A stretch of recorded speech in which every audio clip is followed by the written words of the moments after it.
सम्भाषणसन्देशसंस्कृतमासपत्रिकायां प्रकाशितानां बालकथानां ध्वनिप्रसारणम् इदं बालमोदिनी इति। उपहारत्रयम्। लेखकः वसन्तश्यामलम्। पूर्वं कश्चन उदारचरितः राजा आसीत्। सः महत्या प्रीत्या प्रजाः पालयति स्म। प्रजाजनाः अपि तस्मिन् विशेषादरवन्तः आसन्। तस्मिन् राज्ये कश्चन निन्दाशीलः अपि आसीत्। सः सर्वदा राज्ञः निन्दनं करोति स्म। एतत् राजा अपि जानाति स्म एव। तथापि सः शान्तः एव आसीत्। एकस्मिन् दिने तस्य निन्दकस्य गृहस्य पुरतः राज्ञः दूतः उपस्थितः। गोधूमपूर्णम् एकं स्यूतम्, एकं फेनकम्, एकं खण्डशर्करायुक्तं स्यूतं च निन्दकाय समर्प्य सः दूतः उक्तवान्, अस्माकं राजा भवतः कृते एतानि वस्तूनि प्रेषितवान् अस्ति। कृपया स्वीक्रियताम् इति। किमर्थम् एतानि मह्यं प्रेषितानि तेन? इति आश्चर्येण पृष्टवान् सः निन्दकः। तदा राजदूतः उक्तवान्, भवान् सर्वदा महाराजस्य स्मरणं करोति यत् तदर्थम् इति। एतत् श्रुत्वा सः निन्दकः नितरां सन्तुष्टः अभवत्।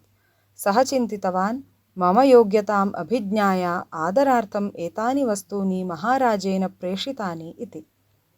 अनन्तरदिने तस्य सुहृत् कश्चन तदीयं गृहम् आगतवान्।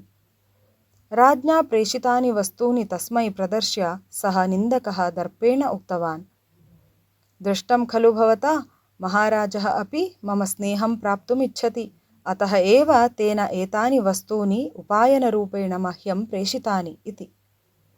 तदा सः सुहृत् अवदत्, भोः, विशेषाभिप्रायेण एतानि प्रेषितवान् अस्ति राजा। भवान् तु तद् अनवगत्या भावयति यत् राजा उपायनरूपेण एतानि प्रेषितवान् इति। वस्तुतः महामूर्खः अस्ति भवान् इति। मम मूर्खता का अस्ति अत्र? इति आश्चर्येण पृष्टवान् निन्दकः।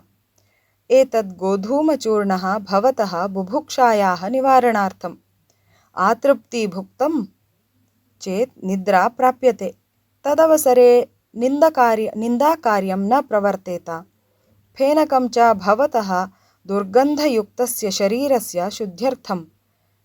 खण्डशर्करा च भवतः कटुवचनयुक्तायाः जिह्वायाः मधुरता सम्पादनार्थम्। एवं भवतः व्यवहारे परिवर्तनं भवतु इति राज्ञः अपेक्षा।